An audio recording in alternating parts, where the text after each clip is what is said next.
옐카! 안녕하십니까. 이판사판 스포츠토크 이광용의 옐카3 샤신 네. 레드재미 리블루와 함께하는 축구 이야기 시간입니다. 와우! 2월 27일부터 28일, 3월 1일까지 K리그1 두 경기씩 2시 4시 반, 2시 4시 반, 2시 4시 반 안 겹치는 매치업으로 1라운드 일정이 잡혔는데요. 그래서 오늘은 옐카3에서 시즌 시작 전에 항상 하는 예의하는 그 아이템 K리그 2021 시즌 피부치기를 시작하도록 하겠습니다. 와우! 와우! 그래서 우승은 어디? 5대5라서 네. 근데 사실은 보통 5대5에서 전북 것이잖아요. 근데 전북인데 올 시즌은 뭔가 하나가 걸리는 게 있습니다. 제가 이제 울산이 걸리는 것은 홍명보 감독입니까? 윤빛가람입니다. 빗가람이에요? 네, 윤비트가 최근 이적설이 있죠.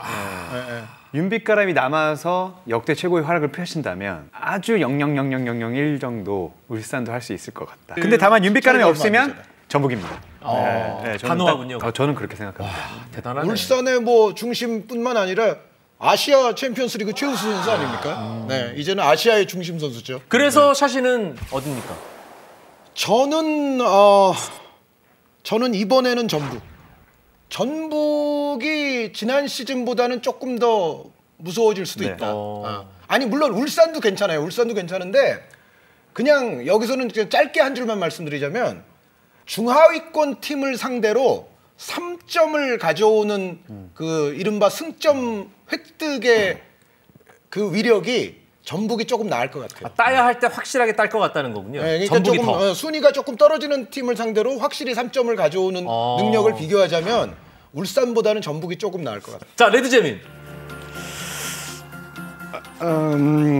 울산이 우승했으면 좋겠고요. 울산이 우승할 것 같습니다. 오늘 옷 색깔도 잘하셨어요. 지금 옷 색깔도 지금 잘하셨어요. 딱. 아주 잘하셨어요. 그렇게 따지면은 전북, 울산, 서울. 아니 저 전북이라니까요.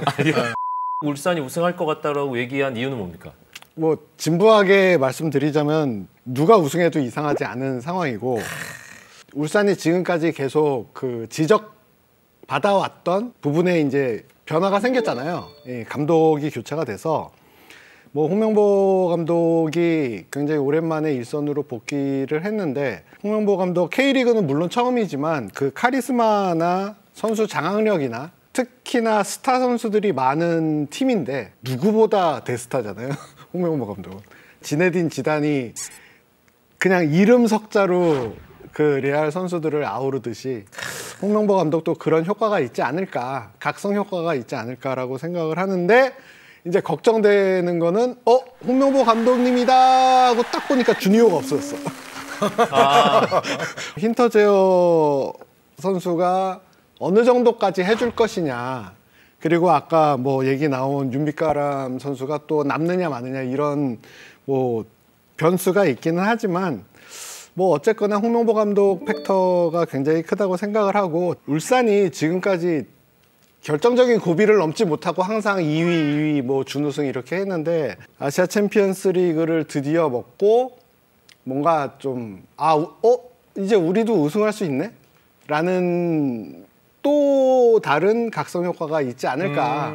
그리고 사실 올해까지 울산이 전북을 못 넘어서면은 정말 다 해본 거잖아요. 이것도 해보고 저것도 해보고 4년간. 이제는 마지막 기회라는 생각이에요. 약간 뜬금없는 것 같지만 아주 짧은 이유를 하나 더 추가할게요. 저는 왜 전북이라고 했는지. 6월 하순이 되면은 지금 이제 김천 상무가 됐죠. 김천 상무의 선수들이 전역을 하는데 맞아요. 6월 23일. 울산이 매우 좋은 선수들이 옵니다. 오세훈 선수와 박용우 선수가 와요. 맞아요. 그런데 오세훈 선수 같은 경우는 게다가 22세 이하까지 충족이 되기 때문에 매우 울산은 좋아요. 그런데 전북도 문선민 선수와 권경원 선수가 옵니다. 전북의 사실 약간 취약한 점이라고 한다면 측면 자원이 조금 얇거든요. 현재는. 그런데 6월 하순이 되면 문선민 선수가 옵니다. 저는 그렇게 되면은 이른바 아까 말씀드렸던 그 중하위권 팀 상대로 3점 얻어내는 데 있어서 전북이 더 좋아지지 않을까. 아. 문선민 팩터도 저는 고려를 했다.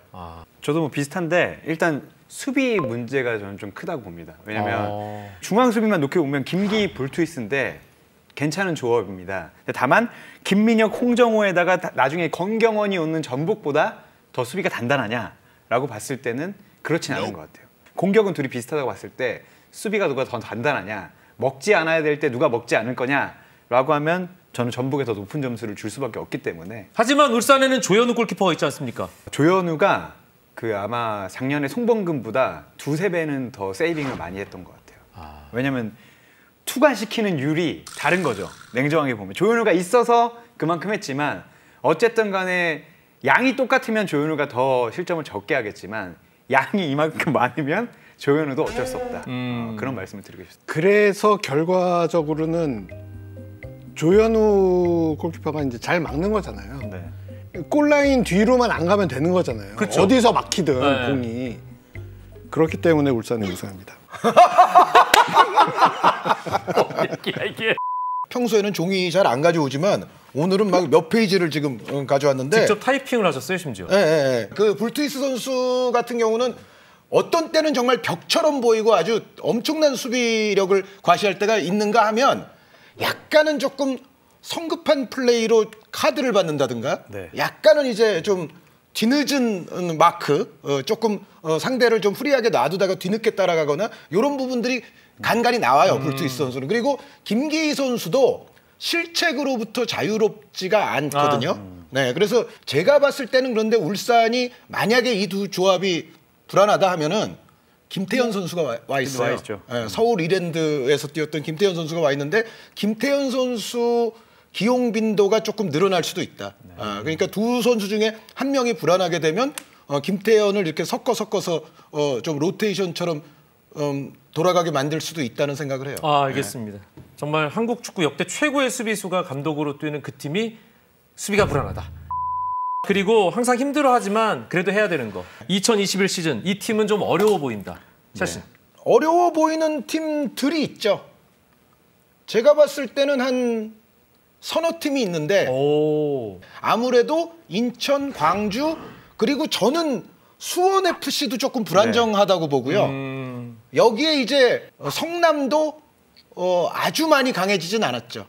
다만 이제 성남은 제가 봤을 때 강등은 피하지 않을까라는 느낌은 있어요. 왜냐하면 투톱은 잘 데려온 것 같아요.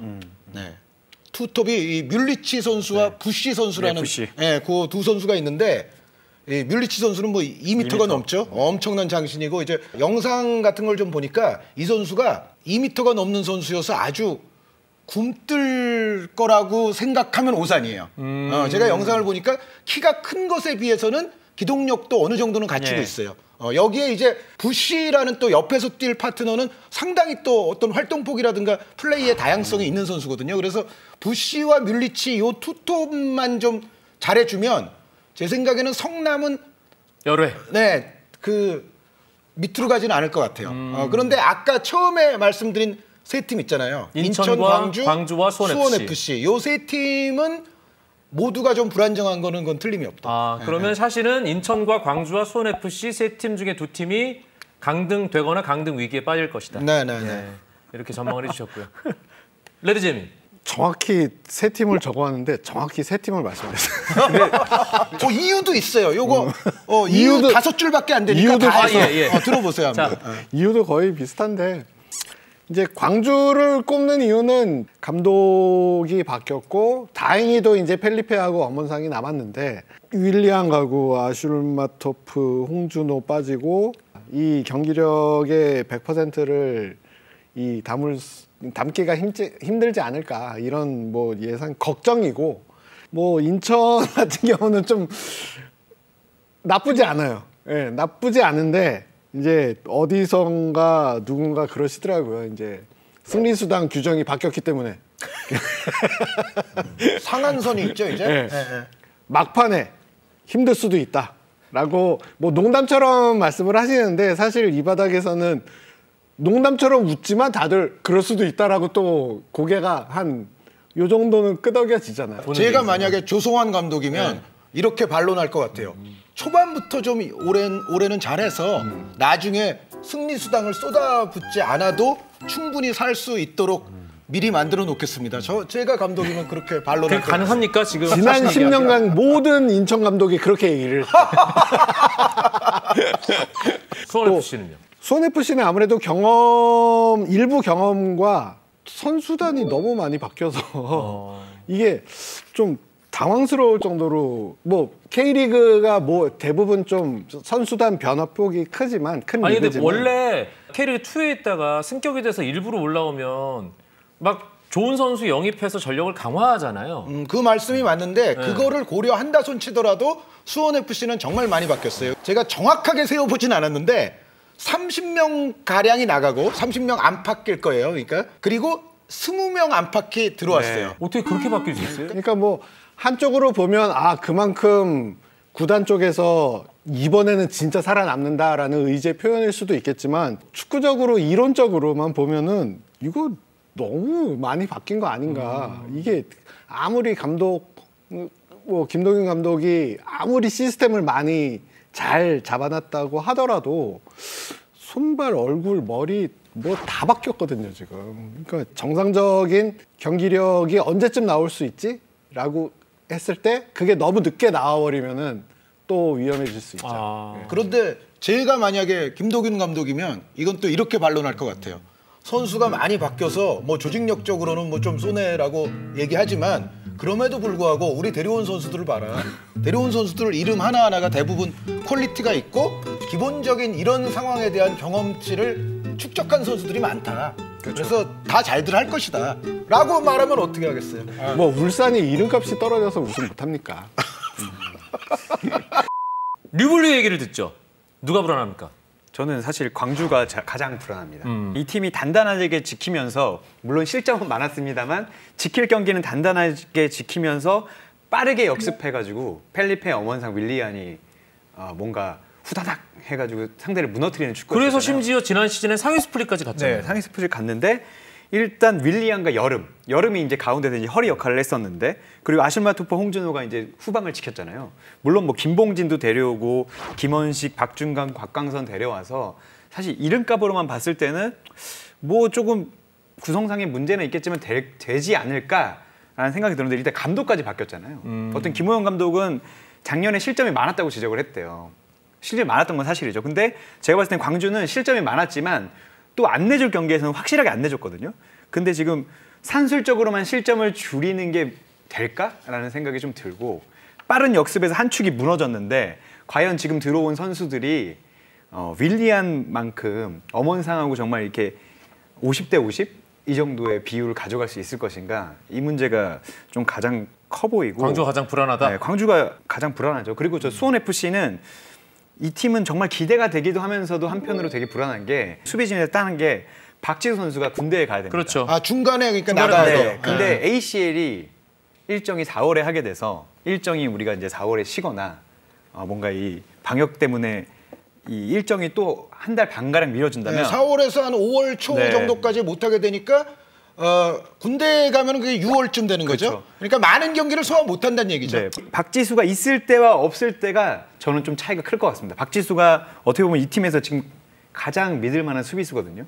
이렇게 일정이 막 돼서 박지수가 있을 때 정말 몇 경기를 못 하게 된다. 근데 수원FC는 지금 봤을 때 초반에 수원FC가 뭔지 모를 때 승점을 따야 되거든요. 근데 그럴 때 무너진다면 후반기에는 정말 힘들어질 수 있다는 생각이 조금 듭니다. 저도 광주가 위험하다고 했잖아요. 그런데 지금 광주가 그 비자 문제 때문에 저희 녹화 기준으로는 선수가 2명이 아직 안 들어왔어요. 안드레비치라는 이 수비수와 헤이스라는 이제 측면 공격 자원이 지금 안 들어왔는데 시즌 초가 일단 광주에게는 굉장히 위기가 될 수밖에 없는 게 펠리페 선수가 지금 재활 중이죠 또. 펠리페 선수가 시즌 초반에 좀 없을 수도 있습니다. 부상으로. 부상의 여파로. 여기에 안드레비치 선수, 헤이스 선수 합류가 늦어지게 되면 광주는 사실 시즌 초반에는 외국인 선수가 없는 팀이 될 수도 있어요. 그럴 가능성이 있죠. 그게 이제 광주의 문제가 될 거예요. 네. 이제 개인으로 넘어갑니다. 이 팀은 이 선수가 끌고 간다. 이 선수가 핵심이다. 예, 저희가 숙제를 내드렸습니다. 12팀을 3분이 다 하면 시간이 너무 많이 걸리기 때문에 4팀씩 나눠드렸어요. 샤신, 울산, 수원 FC, 인천, 광주. 근데 공교롭게 그런데 수원 FC, 인천, 광주가 제가 불안정하다고 한 세 팀이 다 저한테 몰려 있었어요. 이거 되게 이상하게 나눴다. 일단 예. 저는 울산 하면은 울산에서 가장 중요한 선수는 역시 기본적으로는 윤비트 선수고요. 예. 지금 뭐 거의 에이스 포스이고 그만한 영향력을 경기 전반에 미치기 때문에 그런데 지금 이적과 관련된 이슈가 또 있고. 네, 저희 녹화 기준상으로는 아직 그게 네. 불분명해요. 네. 그래서 한 명 정도를 제가 더 얘기할게요. 저는 작년부터 정말 이 선수를 칭찬을 많이 했으니까 일관적으로 이동준 선수. 네, 제가 부산이 정말로 안 좋은 경기를 하는 날에도 이동준 하나만큼은 볼만한 경기가 많았거든요. 이동준 선수는 아마 제 생각에는 올 시즌 엄청난 퍼포먼스가 저는 나온다고 봅니다. 예. 네, 저는 그래서 윤비트 앤드 이동준. 자, 레드재민. FC 서울. 서울 먼저 말씀드리면은 제가 보고 싶은 선수는 나상호예요. 나상호. 아, 나상호. 역시 나상호. 예. 네, 왜냐하면 나상호 선수가 지난 시즌 도중에 와서 성남에서 보여줬던 퍼포먼스는 좀 이 친구 약간 급이 다르다라는 그런 느낌이었거든요. 네. 그래서 혼자 멱살 잡고 이제 성남을 끌고 갔는데 나이대도 그렇고 한국 축구 전체적으로 봐서도 그렇고 나상호 선수가 굉장히 스타일도 그래요. 심지어 굉장히 파닥파닥거리면서 잘 뛰는 선수가 젊었을 때 셰프첸코 같은 그런 폭발적인 대각선도 그리고 또 벤투 감독이 정말 좋아하는 선수잖아요. 그렇죠. 그것도 뭐 이유가 있을 황태자라는 이야기도 듣고 그래서 서울이 지금 얼마 전에 사진을 봤는데 10년 전 사진을 본 줄 알았어요. 선수가 똑같아 옛날하고. 기성용, 박주영, 고요한. 이거 10년 전 건가? 아니야. 그리고 3명밖에 얘기 못할 거면서. 오스마루도 솔직히 되게 그렇죠. 오래됐잖아요. 그래서 고광민 선수도 있고. 너무 옛날이에요. 그런 분위기를 일신할 수 있는 가장 이 패기 넘치는 파릇파릇한 카드가 아닌가 나상호가. 예. 설득력 있었어요. 야 진짜 잘 갖다 붙였다. 전북. 네, 전북은 일류첸코입니다. 네. 구스타보가 잘하는지 일류첸코가 잘하는지 그건 뭐 제가 기술적으로 잘 모르겠는데 구스타보는 일류첸코가 있어야 더 잘 될 것 같고 게다가 이제 돌아온 김승대가 있잖아요. 이 세 명을 누가 고리를 끼워줄 거냐 하면 저는 일류첸코라고 봅니다. 왜냐면 뭐 구스타보도 다 잘하지만 사실 앞에서 골을 넣어야 되는 선수인데 누가 그러면은 중간에도 걸어주고 옆에도 걸어주고 뭔가 해지는 것도 메워주고 할 거냐라고 했을 때 일류첸코라고 보고 팀 전체적으로 뭔가 영향력을 미칠 수 있는 선수다. 제주는 그러면 키 플레이어가 누굽니까? 제주는 남길 감독인데 블루가 맡았구나. 네. 사실 이창민입니다. 이창민이 뭐 슈퍼 에이스라기보다는 사실 남길 감독도 중원에 누군가를 데려오고 싶었던 것 같아요. 김영욱, 이창민이 있긴 한데 이 두 선수로 K리그 1 전 경기를 다 소화하기는 무리가 있다고 봐서 뭔가 영입하고 싶었는데 결국 여름이 왔습니다. 여름은 이제 광주에서 남길 감독이 정말 잘 그렇죠. 알았던 선수기 때문에 여름도 좋은 선수지만 이창민 선수가 결국 해줘야 되고 이창민 선수는 경기장 안팎에서 역할을 좀 많이 해야 될 것 같아요. 밖에서는 어떤 역할을 합니까 그럼? 올 시즌은 안 풀리면 어쨌든 안 되면 이창민 선수가 뭐든지 해줘야 돼요. 뭐 안 되면 경기장 밖에서 후배들 데려다가 밥도 사주고 가교 역할도 해주고 공격이 안 된다 그럼 중거리슛도 때려 넣어주고 태클도 좀 많이 하고 이창민 선수가 어떻게 하느냐에 따라서 제주가 사실 위험권 바로 앞에 있는 팀인데 이 위험권으로 가느냐 아니면 그래도 위로 올라가느냐 그 차이가. 저는 제주는 잘하면 6위 가능하다고 봅니다. 상위 스플릿 잘하면. 네. 알겠습니다. 자, 샤신 수원FC. 네, 수원FC 중요한 선수 박지수 선수를 하고 싶은데 네. 중간에 이제 이탈을 할 거예요. 네. 아무래도 이영재 선수. 네. 이영재 선수가 그래도 이영재 선수 같은 경우는 뭐 박스 투 박스로 네. 뭐 공수 양면에 아주 활발하게 가담하는 선수이긴 합니다만 기본적으로는 수비에 주력하는 것보다는 그래도 어쨌든 공격으로 올라가고자 하는 그 스타일이 있거든요. 공수 양면에 걸쳐서 넓은 활동폭을 가져가 주면서 팀의 엔진 역할을 해야 되고 뭐 할 것이다. K리그 팬들은 아마 고개를 끄덕거리실 겁니다. 네. 울산에서 이영재 선수, 강원에서 네. 모두 워낙 잘했기 때문에. 다재다능하죠. 네. 다재다능한데 이영재 선수가 위쪽으로 올라갈 때 상당히 아래쪽은 좀 불안해질 것이다. 네. 그럼 올라가지 말고 뒤쪽을 좀 커버해야 되나요? 그런데 그러기에는 또 이영재 선수의 재능을 다 살리는 그쵸. 플레이가 아니기 때문에 이영재 선수는 자기 할 일을 해야죠. 결국 그 밸런스를 맞춰주는 것은 팀의 몫이라고 봐야 되겠습니다. 네, 포항 스틸러스 누굽니까? 레드잼. 강상우입니다. 강상우. 포항은 강상우입니다. 이제는 에이스. 에이스. 네, 에이스인데 뒤에 있어. K리그 최정상급 마치 다니 알베스를 보는 듯한 강상우입니다. 호베르트 카를로스. 강상우가 상무에서도 말도 안 되게 성장을 해서 오더라고요. 오자마자 정말 미친 활약. 뭐 거의 이 베컴의 크로스를 보듯이 계속 쏟아줬고 그 덕분에 이제 일류첸코도 살고 다 살았잖아요. 그래서 강상우 선수는 뭐 뒤에 있지만 뭐 항상 경기장 가서 뭐 항상 앞에 있어요. 뒤에 있는데 항상 앞에 있어요. 박스 옆에 원래 있고. 앞에 있었던 선수인데 뒤로 보냈는데 어느 순간 또 앞에 가 있어. 네, 맞아요. 그런데 그게 좌우가 막 바뀌기도 해. 맞아요. 왼쪽 앞에도 있고 오른쪽 앞에도 있고 왼쪽 뒤에도 있고 오른쪽 뒤에도 다 가능해요. 참고로 현재 강상우 선수의 포지션은 오른쪽 풀백입니다. 풀백입니다.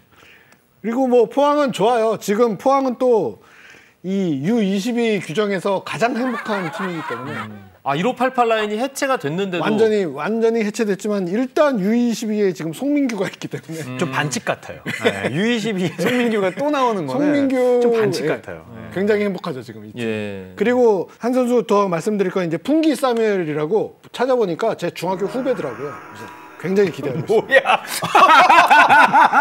중학교 후배라서.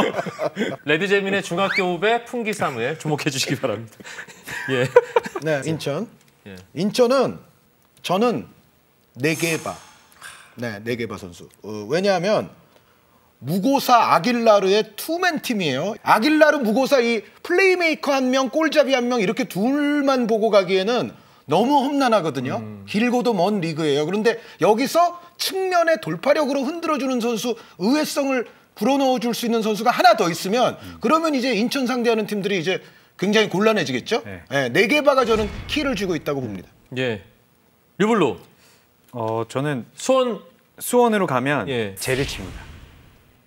제리치. 동의합니다. 네. 네. 근데 진짜 선수들이 팀이 바뀌는 게 너무 잦네요. 네. 그리고 이게 내게 봐도 사실은 몇 년 전까지만 해도 그냥 경남 선수 아니야라고 생각하셨던 분들 언제 내게바가 인천에 갔어? 제리치는 왜 수원에 있어? 이렇게 생각하실 수 있거든요. 근데 코로나19 영향 때문에 어쨌든 국내에서 잘했던 있는 선수들은 선수를 또 이렇게 왜냐면 데려오는 어쨌든 왔다 갔다 하기도 너무 어렵고 뭐 비자 문제도 어렵고 그리고 이렇기 관찰하러 때문에 가기도 어렵고. 관찰하러 맞아요. 가기도 어렵기 때문에 실제로 본 선수가 최고다라는 생각을 하고 박건하 감독이 그런 얘기를 했습니다. 우리는 골만 넣으면 되는데 제리치가 해줘야 된다. 수원은 지금 그래서 동의. 네, 박건하 감독이 온 뒤에 되게 단단한 팀이 됐어요. 되게 신기하게 이렇게 빠른 시간에 팀을 정비할 수 있을까라고 할 정도로 뒤에는 다 정리가 됐습니다. 막 선수들이 막 정말 날아다녀요. 근데 골을 누가 넣지라고 하면 제리치가 해줘야 되고 제리치가 처음 강원에 왔을 때 김승용 선수가 한 얘기가 있습니다. 키만 큰 게 아니라 완전 걸쭉하다. 뭔가 이상하다. 이 선수가 있으면 안 될 것 같은 플레이가 막 되고 빅맨이라서 안 할 것 같은 뭐 돌아다니면서 부딪혀주는 것도 해서 얘가 있으면 된다라고 했거든요. 그 네게바가 경남에서 보여준 것처럼 강원 시절의 모습을 제리치가 보여준다면 수원은 되게 무서운 아이들이 될 수 있을 것 같아요.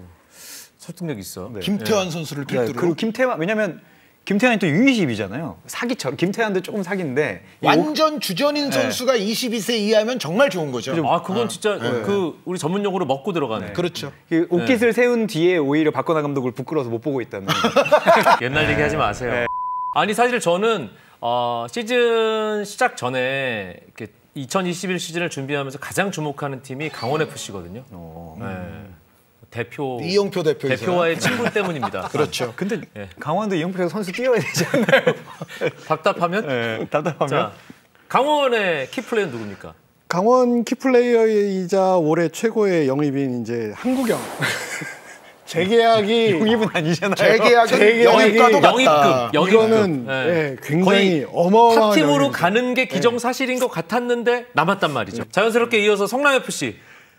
그 아까 남 뭐 제주 하는데 남은 성남의 김남일이죠.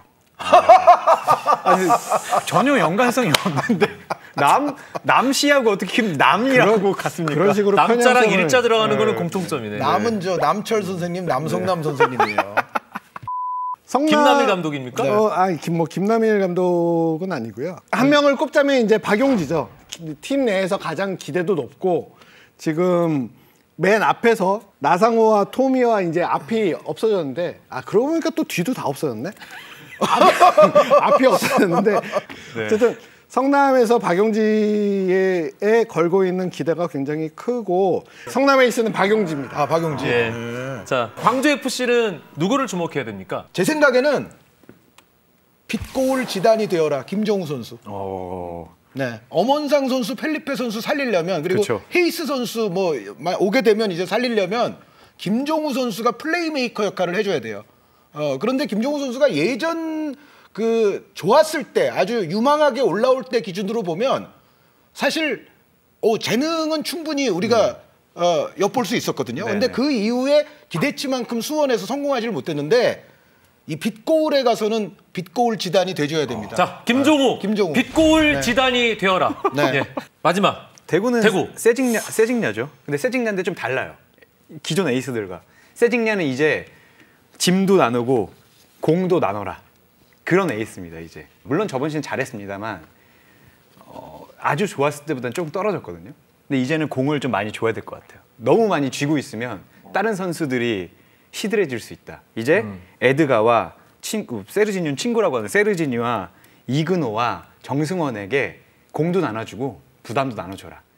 이게 나눠주지 못하면 세징야는 좀 어렵다고 봐요. 그래서 저는 세징야가 되게 중요하다고 봅니다. 세징야 나눔 천사가 되어라. 진짜 그렇게 해야 될 것 예. 같아요. 쥐고 있으면 힘들어질 거라고 생각합니다. 근데 대구가 점점 약간씩 좀 불안해져 가지 않아요? 네, 맞아요. 한 2년 전에 비하면. 네. 예. 그래서 이근호 데려온 것도 사실 그런 것 같아요. 이근호가 절정이라서 데려온 게 아니라 어떻게 보면 지금 팀 분위기를 이제 뭔가 일신을 해야 되는데 뭐 지금 데려올 수 있는 유망주들은 다 뭐 영입 경쟁에서 라커룸 뒤처지고. 리더로서 이제는 세징야 괜찮아. 너 징야에 좀 쉬어도 돼. 뭐 이런 그리고 세징야 좀 깨달아야 될 것 같습니다. 비슷한 맥락인데 포항의 김기동 감독이 팔로세비치를 붙잡고 지난 2020 시즌 1년 내내 매주 미팅을 하면서 그 얘기를 했대요. 그 맞아요, 진짜. 팔로세비치가 모든 공은 나를 통한다라는 스타일이라서 그거를 잡으려고 김기동 감독이 엄청나게 노력을 해서 지금 팔로세비치도 양보를 하고 그렇게 해서 굉장히 좋은 득점도 많이 하고 도움도 많이 했잖아요. 그러니까 그런 부분을 이근호 선수가 해주든가 아니면 누군가는 반드시 좀 해주면 훨씬 더 좋아질 수 있는 거죠. 왜냐하면 세징야 선수가 지금 나이가 점점 먹습니다. 나이를 점점 연령이 높아져요. 그러면서 제가 느끼는 거는 턴오버가 좀 많아져요, 점점. 그럼에도 불구하고 막 15골, 18골을 넣죠. 그런데 예전에 비해서는 실속이 점점 떨어지고 있다는 느낌을 저는 받거든요. 그래서 이제는 정말 주변 선수들과 같이 해야지 정말 좀 혼자서 내가 다 해결할 거야 이러다가는 대구가 굉장히 어려운 난국으로 빠질 수도 있어요. 이제 2021 시즌 득점왕을 꼽아주셔야 됩니다. 득점왕. 전 득점왕은 진짜 어려운데 이거 어려운데. 공격 포인트 1등은 일류첸코. 두 개 합치면 그럴 가능성이 있죠. 두 개 합치면 무조건 일류첸코. 네, 1픽입니다. 예. 득점왕은요? 일류첸코 아니면 구스타보? 아니, 지난 시즌에도 그러지 않았어? 아니에요. 저는 안 했어요. 그러니까 일류첸코. 그런데 구스타브하고 일류첸코하고는 저는 그 걱정은 아니고 고민스러운 게 두 선수의 출전 시간이 어떻게 되는지 그게 좀 고민스럽더라고요. 출전 시간이 줄면은 득점할 그 시간도 준다는 소리니까. 근데 매 경기 근데 두 선수를 같이 볼 기회들은 꽤 있을 거예요. 네네. 왜냐하면 한 명이 먼저 나와도 결국 후반전에는 또 한 명이 나올 그쵸. 테니까. 둘이 서면 수비수들이 갑자기 머리가 아파지지 않을까라는 생각이 듭니다. 그렇죠. 그리고 웬만하면 이제 전북이 좀 스코어를 앞서간다. 그러면 아예 또 막 투톱으로 밀고 뭐 그런 페이스로 많이 경기를 하겠죠. 레드재미는 그럼 누굽니까? 저는 일류첸코 가겠습니다. 뭐 저는 일류첸코. 저 도 아닙니까? 저 도. 늘 저런 식이야. 네, 우승은 울산이 한다 그러고. 근데 울산 우승을 바란다고 해놓고 원래 모든 답을 다 오답으로 처리하려면 다 판을 알아야 되는 거거든요. 그렇죠. 100점보다 더 어려운 게 빵점이에요. 그렇습니다. 이건 조금 그건 다른 것 맞습니다. 같아요. 아니 저런 건 좀 다른 것 같긴 해요. 예. 제가 다음 저는 힌트제요. 네. 아, 절대 돌이 반대야. 힌트제요. 그러니까 전북 그래도 득점이 좀 더 분산될 것 같다. 네. 반면에 울산은 역시 전북과 우승을 다툴 것이고 울산은 힌터제어 쪽으로 좀 몰릴 것 같다. 네. 자, 우승은 전북이었는데 득점왕은 울산의 힌터제어고 우승은 울산이었는데 득점왕은 전북의 일류첸코고. 아니 주니오가 득점왕했지만 그 팀이 우승한 건 아니잖아요. 예. 감독 중에서 이 감독을 올해는 우리가 주목해야 한다. 저는 이번에는 김기동 감독. 올 시즌 포항도 사실은 선수에 들어오고 나간 게 좀 심한 클럽이거든요. 그럼에도 불구하고 많은 사람들에게 신뢰를 받고 그래도 포항은 6강 안에 들 거야 라고 다들 말하는 이유가 뭘까? 김기동 감독 때문이라고 저는 생각을 해요. 김기동 감독이 지금 추구하고 있는 스타일이라든가 팀 분위기를 잘 만들어내는 거 그리고 전체적인 전술을 또 짜서 그라운드 위에서 구현시키는 이 종합적인 모습이 굉장히 좋기 때문에 저는 포항이 멤버 이 들락날락을 보면은 상당히 불안함에도 불구하고 저도 포항이 6강 안에는 충분히 든다고 생각을 하고 그 가장 주인공은 역시 김기동 감독이 될 것이다. 네. 레드재민 어떤 감독입니까? 레드재민의 마음을 사로잡을 그분은 사로잡았으면 좋겠는 감독이 박건하 감독이었잖아요. 왜냐하면 이거는 뭐 리그 전체를 생각한 픽인데 K리그는 어쩔 수 없이 현실적으로 서울하고 수원이 잘해줘야 돼요. 이 흥행 성적, 이 뭐 언론에서 다루는 이런 것들 생각을 해보면은 두 팀이 잘해줘야지 뭔가 K리그가 올라가는 그런 느낌이 나거든요. 흥한다는 느낌. 그런 면에서 박건하 감독 아까 얘기 나왔지만 이거잖아요. 생각해보면 K리그에서 이 선수는 이거야 라고 생각 탁 연상되는 스타 별로 없어요. 축구 외적으로. 그런 몇 안 되는 이 추억을 갖고 있는 선수란 말이에요. 선수 출신의 전반 21분. 그때 생각해보면은 K리그도 흥했고 수원도 흥했고 다 흥했잖아요. 그거 소환을 하는 그런 어떤 좀 사명감을 갖고 박건하 감독도 힘을 내줘서 정말 멋진 모습 보여준다면 옛날로 그때 그 시절로 선수들 기다리는 팬들이 막 통로를 가득 메우고 이런 시절로 돌아갈 수 있지 않을까. 예. 박건하 감독이여 잠자고 있는 슈퍼매치를 빅버드에서 깨우시오. 제발. K리그 좋았던 시절의 영웅이 지금 지도자가 돼 있으니까. 그렇죠. 류블루. 저는 홍명보 감독입니다. 딴 게 아니라 이제는 전북이 올 시즌에 만약에 우승을 하더라도 홍명보의 울산은 다르다는 걸 한 시즌 안에 보여줘야 되고 사실 진짜 엘리트 코스만 밟았잖아요. 그래서 사실은 안 될 거야라는 시선도 많았는데 국가대표팀을 제외하면 다 계단을 잘 밟아 올라갔고 K리그 감독은 또 처음이니까. 네, K리그 감독은 처음이잖아요.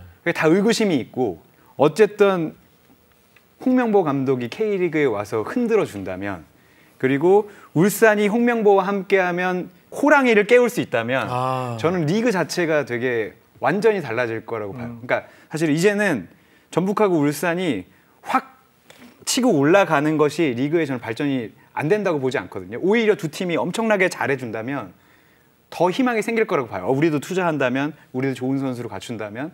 그리고 홍보 감독이 어쨌든 저는 단 하나 좀 마음에 들었던 게 아주 안전한 선택을 하진 않은 것 같아요. 지금 당장 우승할 수 있는 윈나우를 하기 위한 선수단이 아니라 정말 빠르고 유망하고 이런 선수들을 지금 데려왔잖아요. 올 시즌에 뭐 우승을 하면 정말 금상첨화겠지만 홍명보 축구라는 게 이런 거다라는 걸 한번 보여주면 리그 전체가 좀 달라질 수 있다고 봅니다. 울산이나 전북은 구단주들이 아니 모기업이 돈을 쓴 재미를 보게 해줘야 돼요. 감독들이. 그걸 보게 해줘야 됩니다. 네, 좋은 말이네.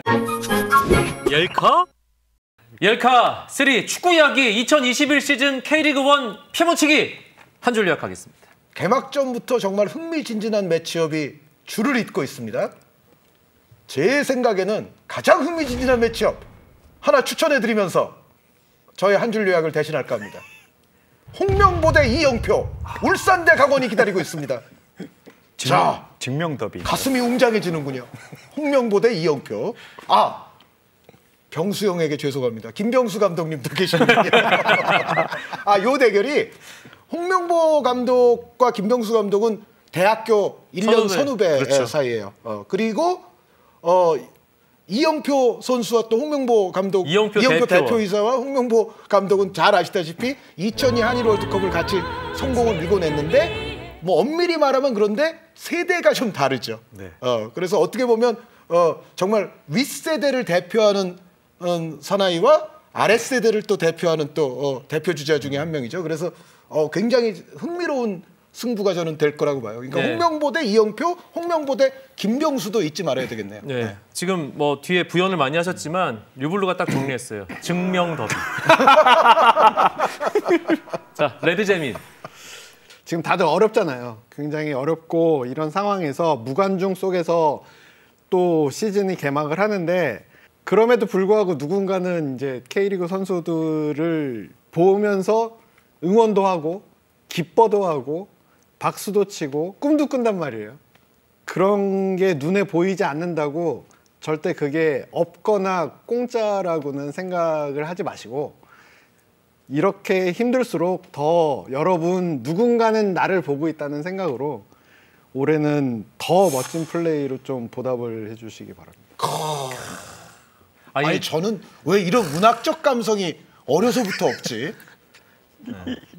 난 진짜 이런 거 못해. 그러니까 기자를 하고 그렇게 해설하는 거예요. 근데 개막전 유관중 아니 유관중이죠. 개막중 유관중. 10% 30%. 아, 10%. 그러니까 수도권이냐 비수도권이냐에 아니, 그러니까 따라서 10%면 10에서 30. 아니 그래도 혹시나 예. 또 이게 그 댓글 아니, 류블루. 네, 저는 이제 많은 스타 감독들이 오셨는데 쟁여놨던 거를 다 꺼내서 한번 거하게 싸워봤으면 좋겠습니다. 사실 뭐 증명 더비 말씀도 하셨는데 그게 뭐 본인들은 어떻게 생각할지 모르지만 팬들은 그것 때문에 되게 즐거워하거든요.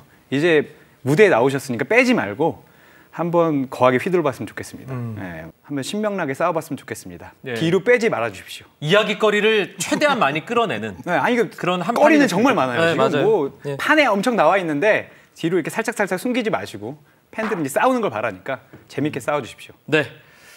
2018 시즌 바닥을 치고 2019 시즌에 반짝했다가 2020 시즌 코로나의 습격으로 또 살짝 침체됐던 K리그 다시 흥할 준비는 마쳤습니다. 저는 사실 항상 지지 않는 축구 말고 이기려고 기를 쓰는 축구를 모든 팀들이 좀 보여주셨으면 하는 1년 동안 그런 축구를 보고 싶다는 간절한 바람을 담아서 오늘 축구 이야기 마무리하겠습니다. 샤신과 레드재민과 류블루는 사랑입니다. 고맙습니다.